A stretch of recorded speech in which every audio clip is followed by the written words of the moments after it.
The next Captain America movie. Yeah. Jinx, you owe me all your money. You owe me all your money, Dan, because that's a jinx.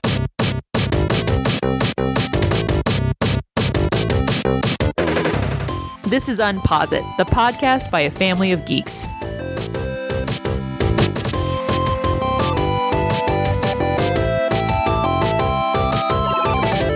All right, welcome to the UnpauseIt podcast. Hello. Hi. Today, we are discussing Captain America, the First Avenger. Yeah. And the co-director of this podcast is the dad of I. It's pretty much he is the director. Yeah, but to be fair, Steve is almost pretty much over 100 years old, I want to say. We'll talk about that. Oh, wait, We'll get there. Most of this Probably movie not. is about him Close. not being 100 years old. Yeah. we could do some maths later if we need to. because we're We're going to go ending through it. Captain America. This was released on July 22nd, 2011. This was 2.5 months after Thor was released, the same year. So we had two Avengers movies in the same year when we were getting even years where it skipped. It was a little less filled as far as the docket before Disney bought Marvel and at these earlier, quote, phase one days. Mm-hmm. The entire movie process was to get to Avengers, which is why this is called the First Avenger.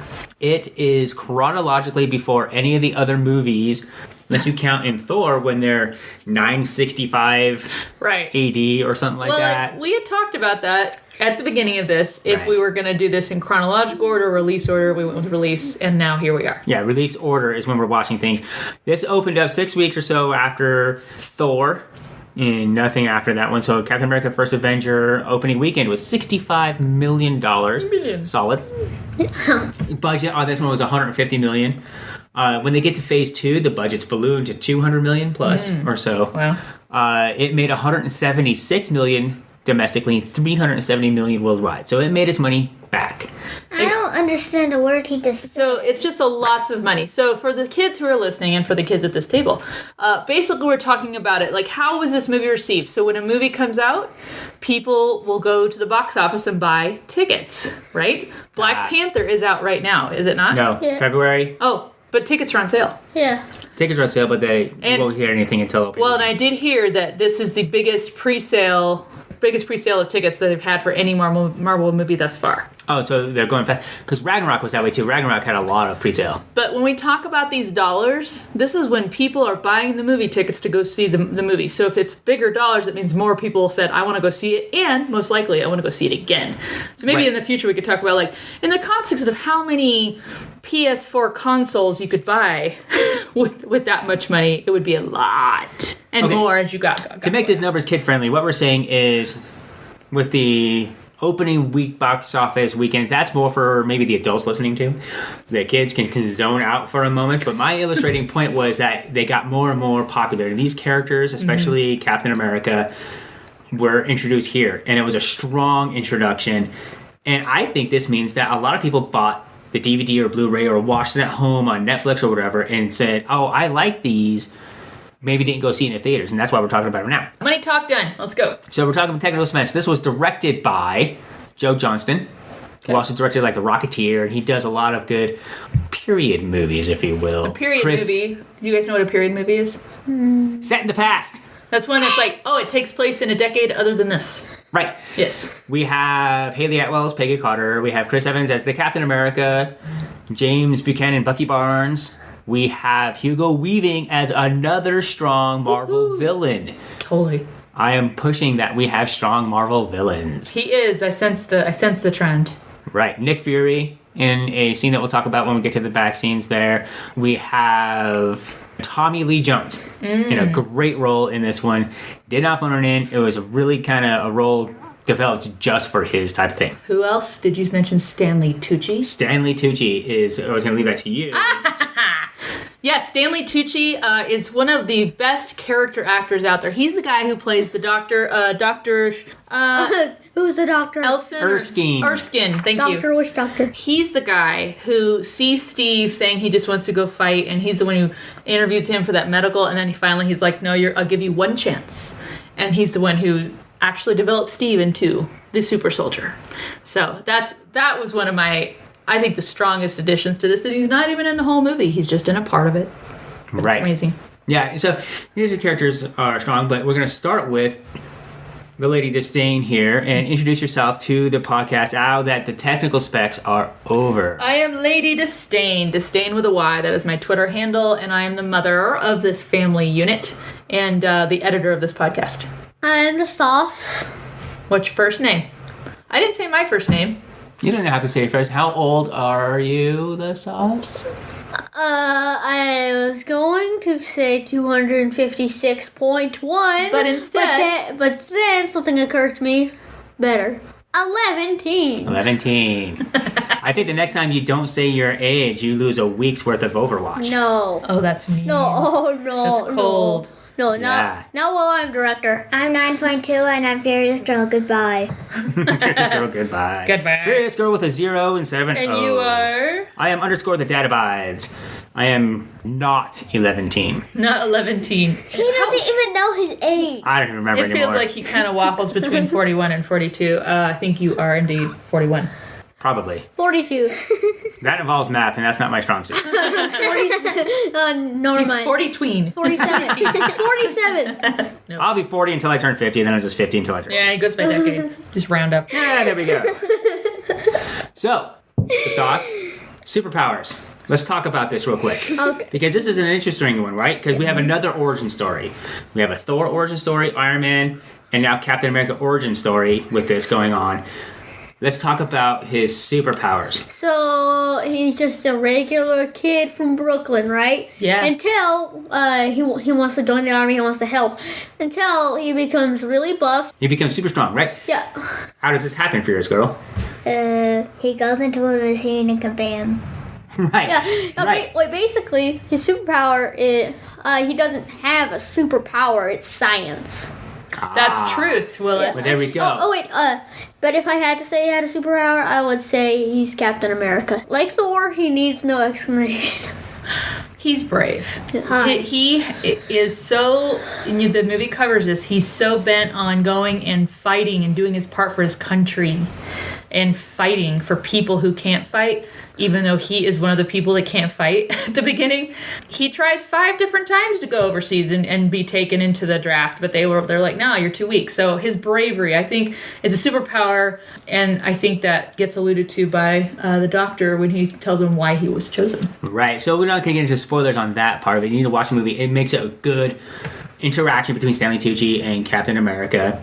But yeah, his superpower comes from the serum that was put in there, and that is as far as referenced in Hulk, the Super Soldier Program. Yes, that was the This beginning of it. is what that was. They didn't know they were going to make a Captain America. They wanted to, but they didn't know it was actually. They were going to make many Captain America. They were like going to make many super soldiers, and he was the test subject. Well, I'm talking about the movie. Yeah. So when they were making Hulk, they didn't know that the movie was going to be made, but they were hoping that was going to be made. So that's why I had, they were alluding to it that way. So the superpower is that he's strong. He heals. Leads into the opening of the movie and everything, and the very end of the movie as well. It was described that he is the most elite Olympic athlete. That's his physique. Yeah. But he also can heal. But then we can see him grow into more strength. He's not as strong as Hulk. He's not as strong as Thor. But he has an ability that's much more strong than the normal human. Do you have something to say about this one? I was gonna say his healing power is called cellular regeneration. Basically, all Right. regeneration in the DC and Marvel comics and everything is called cellular regeneration. Because that's a real Yeah, term. because science. That's a real thing. Yeah, That's a Wolverine thing. Yeah, so basically his cells heals too fast for him to, he has a bloody nose. He doesn't get it. He heals too fast. Right. But it also allows him to not get drunk. Because what does alcohol do to your cells again? Well, the cellular regeneration, he can drink as much. There's something that happens in the movie, and he tries to drown his sorrows. Understandably so, can't do it. Can't get drunk. NASD, what Agent Carter at one point says, well, your metabolism, which we talked about, it's how fast you burn food, how fast your body burns through food. So you eat something in the morning and how fast it takes for your body to process that. He's 4 times faster. So he probably has to eat as 4 times as much as you, the sauce. Oh, But if he doesn't eat it, his that's body a still lot. regenerates. That's Maybe a lot of food. 3 times. Do you guys remember, this gets talked about in the Avengers, which I think that's the next movie. one thing Tony Stark winds up saying to the Hulk is like, that much, he goes through gamma radiation. He says that much should have killed you. You kind of wonder, they don't use gamma radiation, obviously. They use something called Vita rays, which is something very 40s serial comic book Flash Gordon type thing. That's right. But you wonder if that's part of his power, too. Is it that he was able to survive? Because remember, that was a pretty traumatic moment when they're actually making him the super soldier and he's screaming. But he's like, no, I can do this. You're like, is he going to live through this? And he does. But could anybody have done that? You kind of wonder. You kind of wonder. But he had the serum. Banner had the serum in him, and the gamma radiation is what made Hulk come out with that serum. But without the serum, he probably would have died. So we're not going to do, quote, weaknesses, because he's human after all still. He's superhuman, if you will, super soldier. But if you shoot him in the face, I'm pretty sure he wouldn't survive that. I'm pretty sure. I think that's true. Unless he holds up a shield, sir. That's why he has a shield. But vulnerabilities. We're going to go on that. That's more of a what makes him vulnerable on this one. And this movie doesn't really have that kind of thing. But I want to talk about before he goes through the serum. What? How vulnerable was he? How weak was he before he had the serum? And I want to talk about the transformation. And did you guys believe that was Steve Rogers when he was a little guy? Go, Dorda. Now that I think of it, he actually does have a superpower, which is his brain, because, no one could get the flag, but he just broke the pole.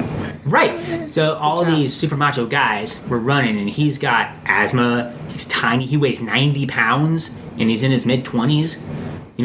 Willis, you almost weigh 90 pounds now. So he's just about a little bit bigger than you. Right. Has a heart murmur. Has all those other things. You see the whole list of things when he gets the 4F designation from his doctor's like, I'm going to save your life. And he just wants to go help. And his vulnerability thing of a bop is that he couldn't really run fast. He could jog so he would basically run, but an average person would just be jogging for that speed. Yeah, he's slow. Yeah, slow, small. Until he becomes Captain America. Right. Then he's faster than, the fastest one in the army. He's faster than he can handle. Yeah. Right. That's a funny scene. But what do you kids think about when he is that small? Is it believable? It's about a half hour. It looked like half hour of the movie. He is not big. He is. Could you guys tell that they were doing any special effects there? It looked like a little person, right? And it just had his face. Well, we're going to go down to some major battles. There's tons of major battles, oh, right? Boy. Do any of you have one that just pops out of your mind? Oh, yes. Tesseract. The last one? The very last battle? Or which the one? Tesseract one. When it's in the village thing. Oh. I don't think that was a battle. That is a battle. That's the thing. That's why this has lots of... It's during World War II. It's a war movie, set during a war time. So there are a lot of battles that don't involve Captain America. Yeah, so describe that one. What happens in that one? Is that Dr. Schmidt? Yes, and he finds a fake, and then he finds the real one. And he takes it. It's a pretty dramatic scene. Hi. Without getting too over it. Yeah, but that stuck out into your head. It had the Yggdrasil. And there also was this little thing so you could see that that he could take off his skin, because there was this little thing that was it had red marks all over it right behind his you and I noticed that during watching. Do you have a comment about this battle?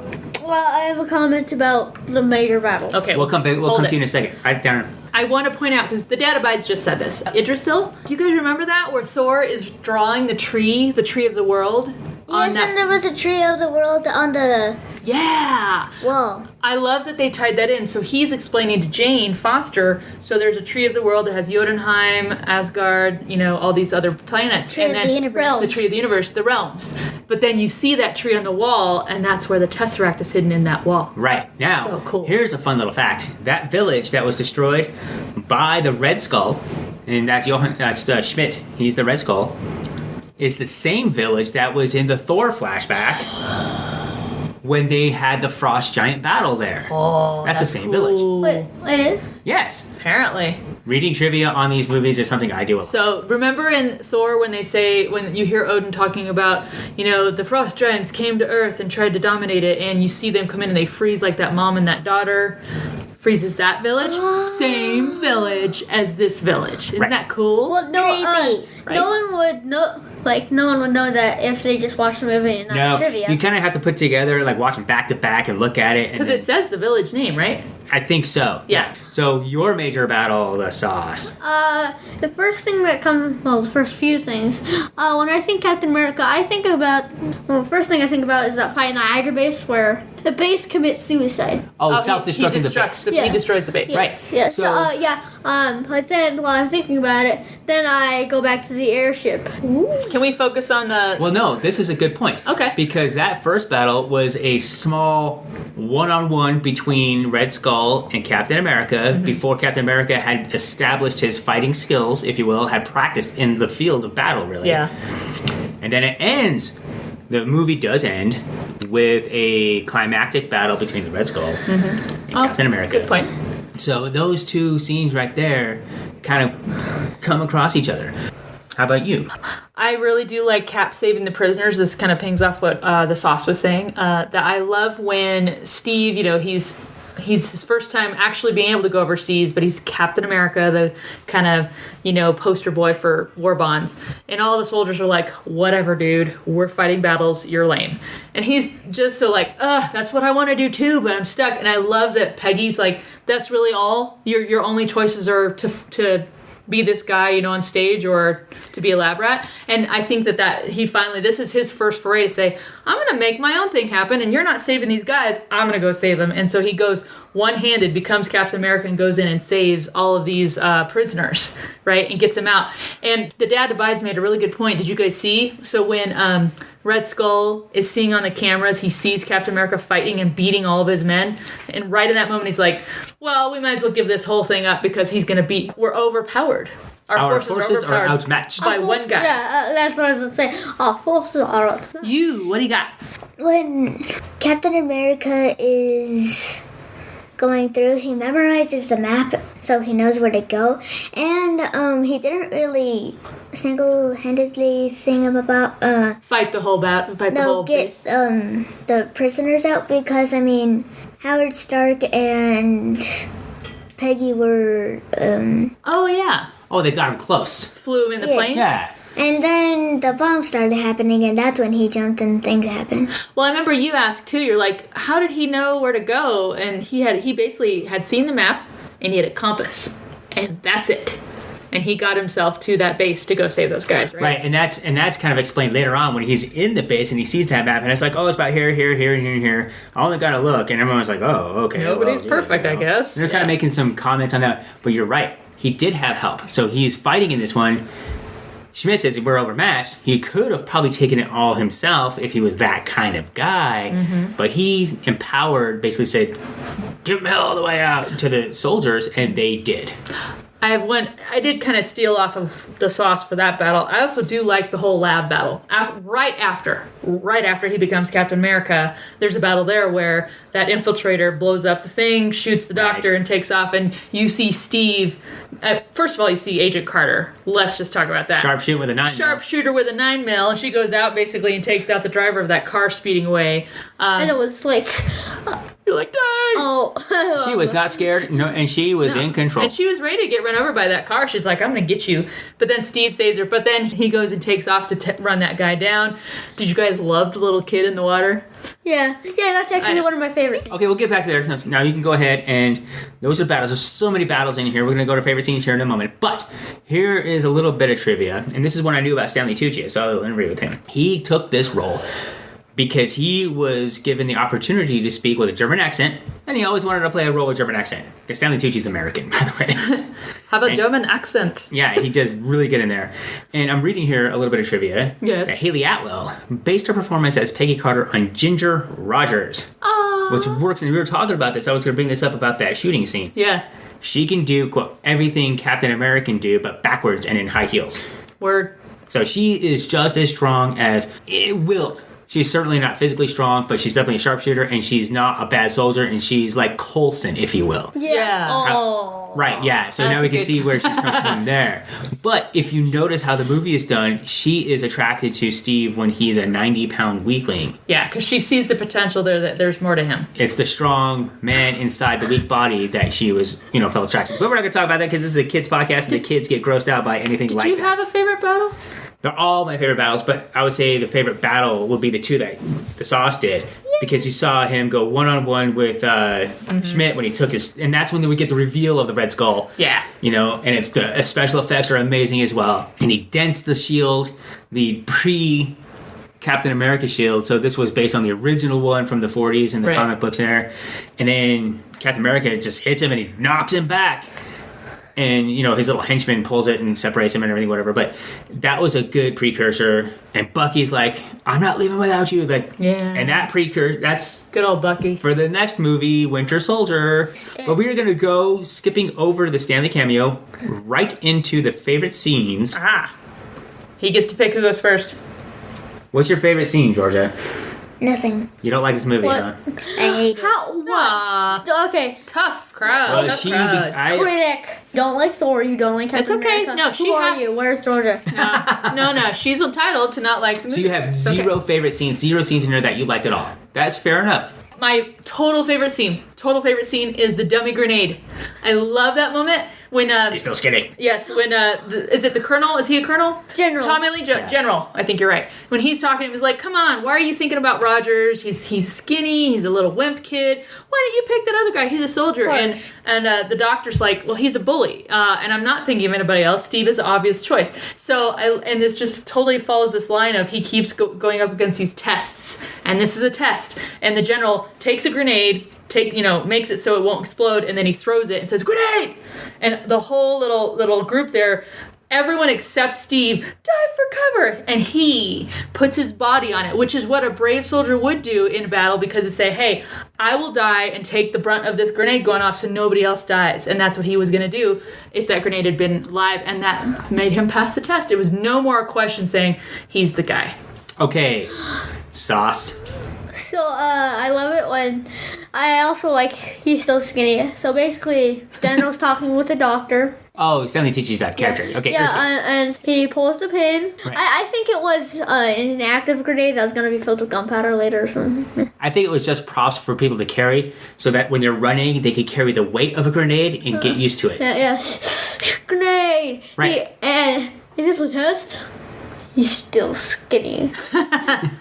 My other favorite scene is he takes the kids hostage right after he kills Dr. Guy. Yeah. Yeah, and Steve goes after him like, don't do it! So the kid in the water, and Steve's about to dive after him, but then the kid's like, no, go get him. I can swim.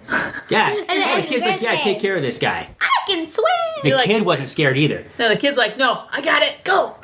I can swim, good sir. So you've done yours. One more.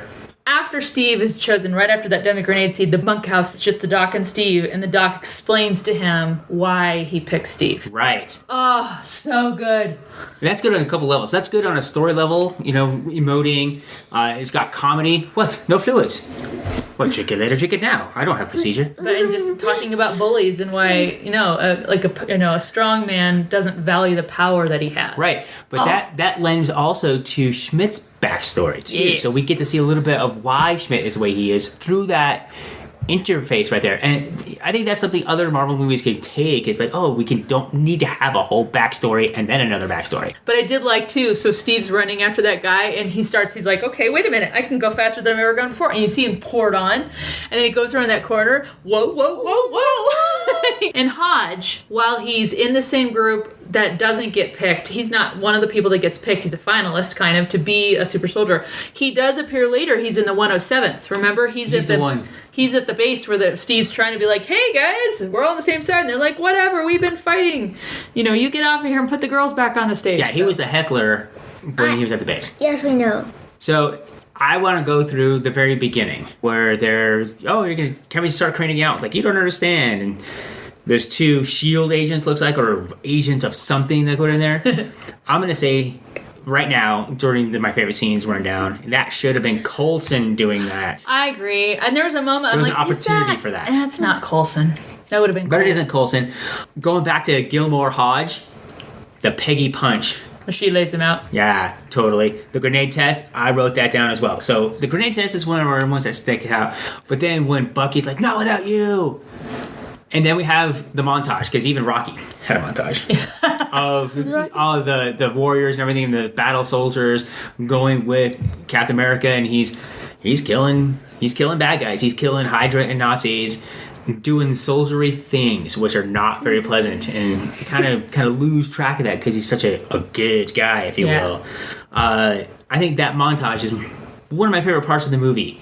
Riding his motorcycle, looking out for his enemies. When he's doing the little movie thing and opens it up, his compass or watch, whatever that was, and there's a little picture of Peggy in there. Oh, yeah. And Peggy's sitting next to the general, and she's just like, the look on her face was amazingly... General's like... And the general's like, Yeah. and like, Yeah, that was a nice human touch to this movie. I really liked those scenes there.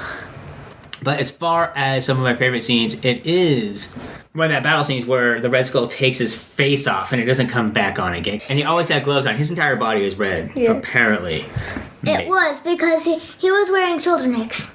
He always wore gloves. You're right. He always he covered Wore gloves every the other entire inch. movie. But that's one of my favorite scenes. But we'll talk about that villain, the Red Skull. So Red Skull being the villain against Steve Rogers, Captain America in this. I feel like they've done that in every movie.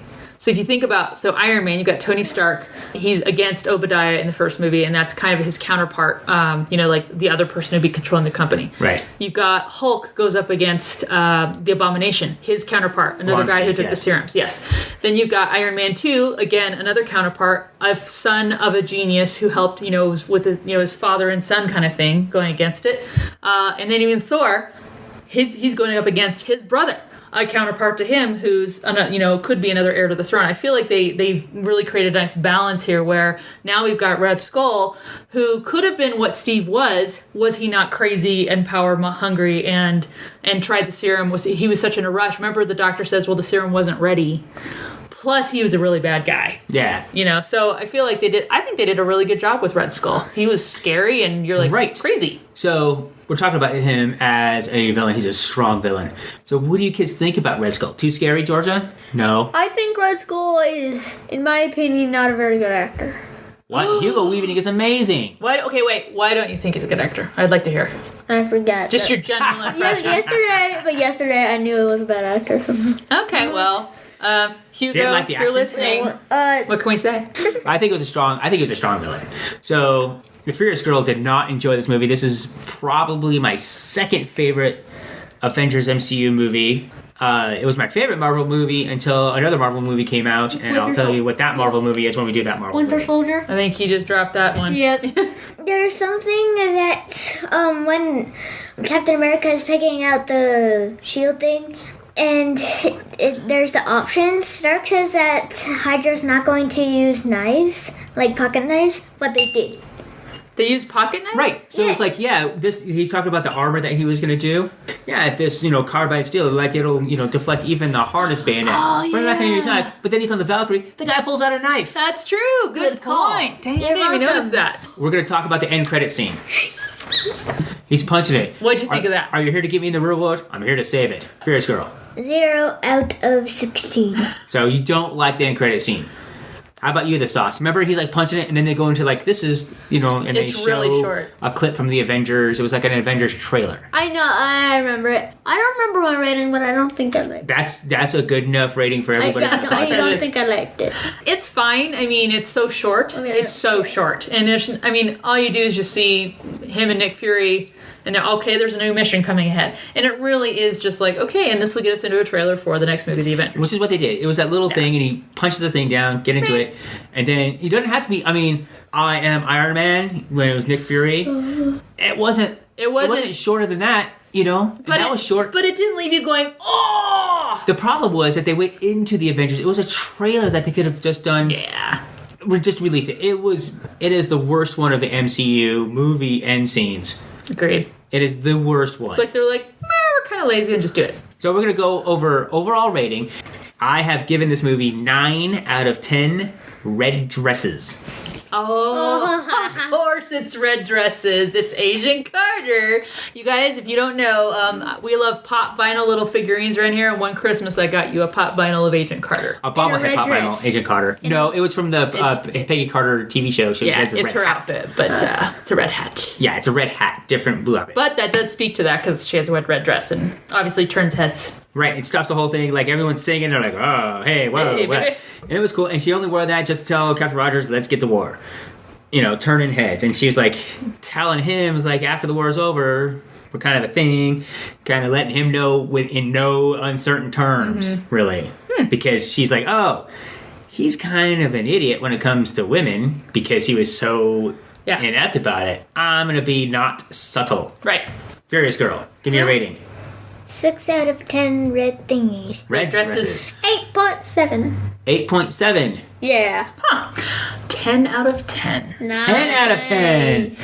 So now this is not a rating on how good the movie was, the editing, the lighting, quality of the movie. Really? Because This that's is, what I rated it. this is on a movie and how much we like them. 10 out of 10. Yeah, exactly. This is how much we like this movie, not how good the movie is. Because, you know, you could really love a very bad movie. Truth. All Or you right. could really hate a really good movie. Yeah, Exactly. Like Georgia does to the last 2 movies. Like me, and I really do not like E.T.